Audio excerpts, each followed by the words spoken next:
Who will they hire as defensive coordinator? The 49ers, that is. Who will replace Steve Wilks? Who do they you need want? to draft another linebacker?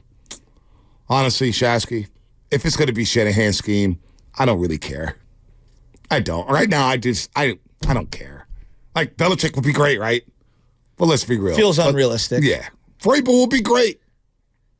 Feels unrealistic. So because if Vrable gets hired and the defensive unit is better than the offensive unit, and Shanahan is still making decisions like he did in Super Bowl 58, then guess what this fan base is going to do? Fire Shanahan and hire Vrable. And honestly, I don't want to go through that.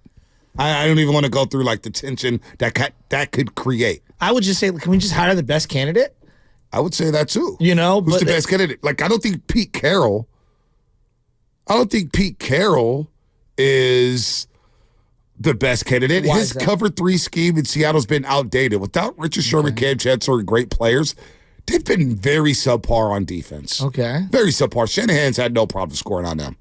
I mean, he dropped a 40-burger on them in a wild card game. Okay, so I don't want Pete Carroll. Okay, and if let's just suspend reality. All things being completely Wonderland, who would you hire? I don't know. I don't know, Shasky. I mean, it's obvious to me. It would be, I don't know. It'd be Bill Belichick for me, and I'll tell you, I he'll just never explained it though. Yeah, it's not a No, reality. but that's why I said suspend reality, Wonderland. And the reason why I'm going with him is because I think that him and Mike have tremendous have tremendous respect for each other. He traded you Jimmy Garoppolo, picked up the phone and basically said, "Hey, second round pick, you have an hour to think about it. Get back to me," because he respects you so much. He wants to stay in the game because the older you get, you stay a year out, your year becomes 2, 3, 4. What better way to add to your legacy? It's the only way, really, right now, because I don't think doing Amazon Prime or being in one of those studio shows adds to your legacy. If you're Belichick, you want to stay as connected to the game as you possibly can. You win even one ring here. And here's the other the key thing. I think this is the most important. If you're going to bring someone from the outside, then now you're going up against the same thing that happened to Steve Wilks. You're running something that these guys, the high-priced guys, have to buy in. None of those guys can look Bill Belichick in the face and say, what you're doing isn't right. Can they? These high-priced free agents, I do believe, are a big reason, high-priced players are a big reason why Steve Wilks isn't here. Clearly, they didn't buy in. And if I'm looking for full buy-in, you need someone with the credibility to tell these guys, hey, when I tinker with stuff, it's going to work. Look at my track record. I mean, Belichick's got a resume that you have to buy in on. Well, let me see this. Let me say this, though. And this is all Wonderland. So I agree with all that. What has been one of the biggest talking points when it comes to Kyle Shanahan is that he wants all the credit, right? Yeah, but I don't know. But that's been the talking point, correct? Yeah, I would agree. So you bring in Bill Belichick. Because I would love Bill Belichick as defense coordinator. Are you kidding me? His defense was really good in New England this past season. And the players that the Niners have, I think he could get the most out of Nick Bosa. And his schemes would be awesome. But they win the Super Bowl. Shanahan's not getting full credit for that. If they win, everyone gets credit. No, you know how this works. Why not? Shasky, I think everybody gets credit. You think Frank Reich got more credit than Doug Peterson? Think about Stephen Curry in this equation. Okay. He didn't get credit until the 4th championship. Yeah, that's the NBA. That's sports. That's sports, right? I disagree. Belichick, how many people put a divide in between Belichick and Brady? It was more Brady than Belichick. It was more Belichick than Brady. All that nonsense. You bring in Belichick and win a Super Bowl, everybody, I know a lot of 49er fans that we talk to are going to say, thank God for Belichick. We finally got that Super Bowl. Yeah, that's a conversation I would love to have as we're hoisting a Lombardi going down Market Street. I would love that too. But that's baked into the equation with Niner fans. You know better than anybody, Shasky. If that's how you're making hires, then that's... It's not how you're making hires. No, I'm saying but you already know. But you already know what's going to happen. Yeah, but I'm looking at Spagnuolo. Does Andy Reid get less credit because he has Spagnuolo? No. Spagnuolo's a career DC. He's been. He coached for a little stint with the St. Louis Rams. Got fired and came back, and he has no problem being a DC. He has no problem. Parcells doesn't lose credit because Belichick was the architect, and we've come to find out, Belichick's great. Absolutely, but that's not how it works. You know that's not how narratives and the dialogue works in sports these days. You just know it. Yeah, but the way I view things is like when you win, everyone benefits, and when you lose, everyone gets crushed. But you always bring up the national perspective on how they feel about our teams and how they would feel about our team if Belichick and Shanahan. Like, I'm with you in terms of Western Lombardi. All I care about is winning the Super Bowl. I personally don't care who gets the damn credit. I think it would also show tremendous growth for Shanahan. But a lot of people take in the national perspective, and the national perspective would be Shanahan needed Belichick. Thank God for Belichick. And he would get more credit nationally than Shanahan. And I would bug a lot of Niner fans. You know it. I know it. And everybody else knows it. Because you always bring up the national stuff on what people are saying about our teams. Yeah, but that's if we're hoisting a Lombardi, isn't that what this is all about? Like winning at the highest level. I agree. So if it's hoisting a Lombardi, that's a great conversation. Talk about me on First Take all you want because we just won. And then I'll deal with whatever happens with Bill, I'll deal with it. Again, this is so pie in the sky.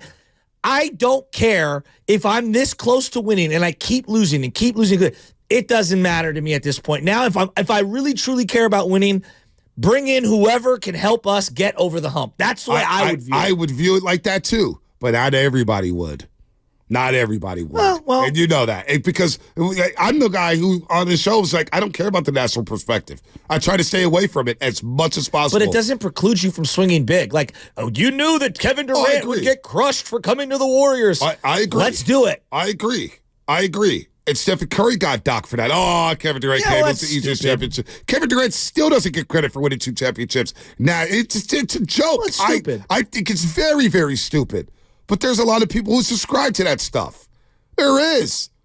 Like, I don't subscribe to it at all. I don't. I look at Dusty Baker. Like, do we take away the ring at the end for Dusty Baker because he hopped onto the Astros situation given everything that went down? They actually lost a couple years. No, I know. And then they finally won. You know what I'm saying? Like, he didn't just hop on and they won right away. Well, no, they fired their coach because they got caught for cheating. But what I'm saying is they lost in the World Series. They lost in the playoffs, and then they won 3 years in. It wasn't like he was George Seifert, just hopped in on Bill Walsh's team and won a Super Bowl right away. He wasn't Barry Switzer, who hopped in on Jimmy Johnson's team right away and won a Super Bowl the year after. The Astros had been to multiple World Series before he stepped in. They had also lost. The one World Series was tainted in 2017.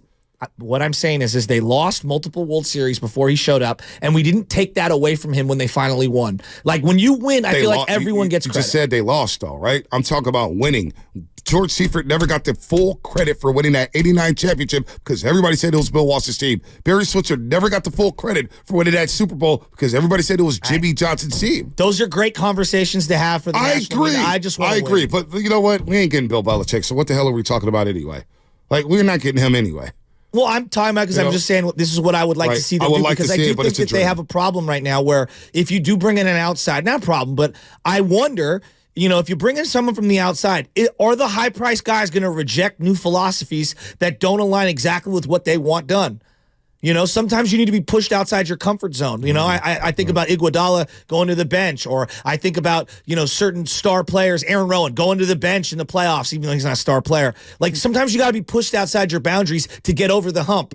Maybe that's what they need. I don't know.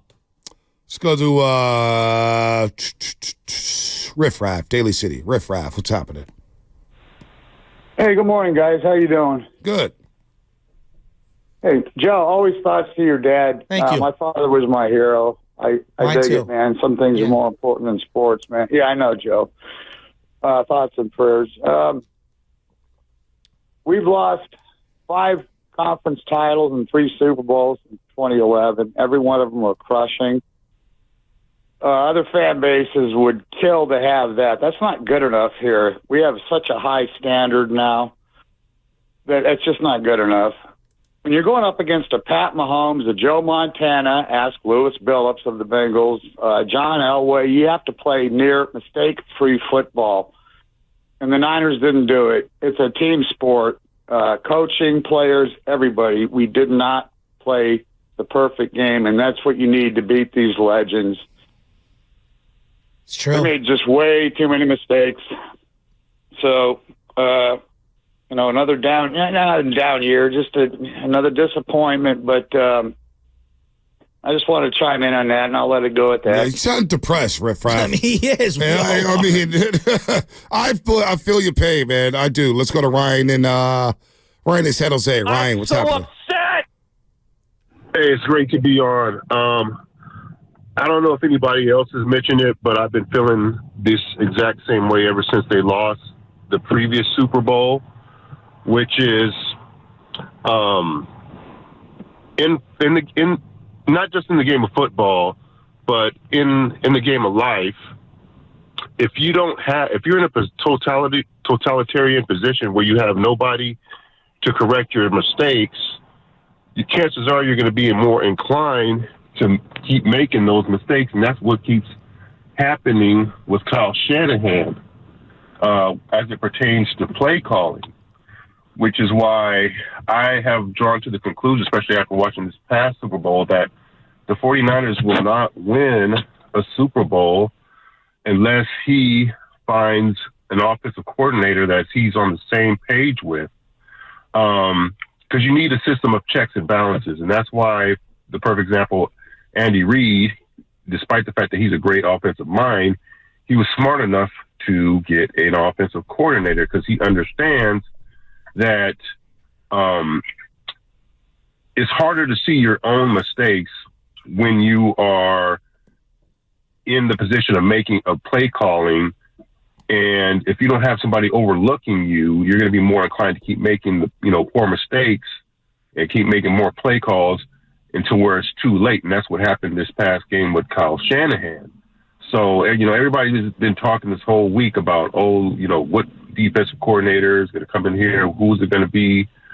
I can't wait to see, yada, yada, yada. But nobody's talking about bringing in an offensive coordinator. And that's what's, in my opinion, is just as important, if not more important, than bringing in a DC.